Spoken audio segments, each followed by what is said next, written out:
Hey guys, Jake with Adventure 6. Hey, looking at my 2016 Ducati Multistrata 1200 Enduro, I've seen some threads on online.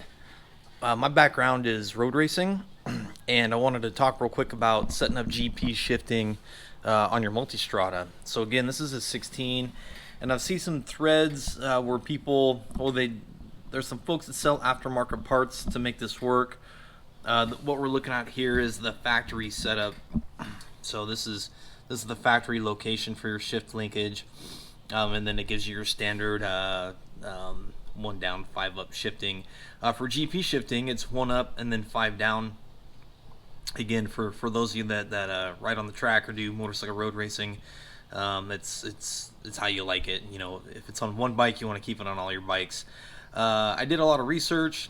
There was guys talking about how you could drill a hole right here in front of your pivot bolt, and guys are like, well, I don't know, I don't want to drill and like ruin this thing, and it's a factory part. I just want to let you guys know that I did drill it, and don't be afraid to drill this thing. It is, let me see if I can get a good look. It is a thick piece of metal, and it takes a little bit to drill through it. So go for it. By all means, drill through it. This bolt right here, so this is a 4 millimeter Allen, and then there's a nut on the back. I'll show it to you right here, and it's just a 10 millimeter nut, so pretty easy. I don't have it on here right now, so I can actually pull this apart fairly easily. I'm going to move it over to where I've set it up, and then that's how it sits. One thing you want to do is try to get the angle on your shift lever to be very similar to the angle on your coming right off your transmission there. And again, so what that does is by putting your shift linkage in front of your pivot bolt, it gives you that upside down GP shifting.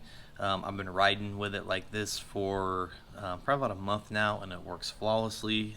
It's amazing. If you guys like GP shift, you got to do this. Don't spend the money to buy the aftermarket stuff. Just get a drill bit and drill a hole. Use all the factory stuff. In regards to the hole size, I just found a drill bit. I can't tell you what size it is, but I just found one that fits right in that hole. Drilled a new hole, and we're good to go. So post any questions or comments in the comment section, and I hope this helps all you guys looking into doing this. Take care, everyone. Ride safe.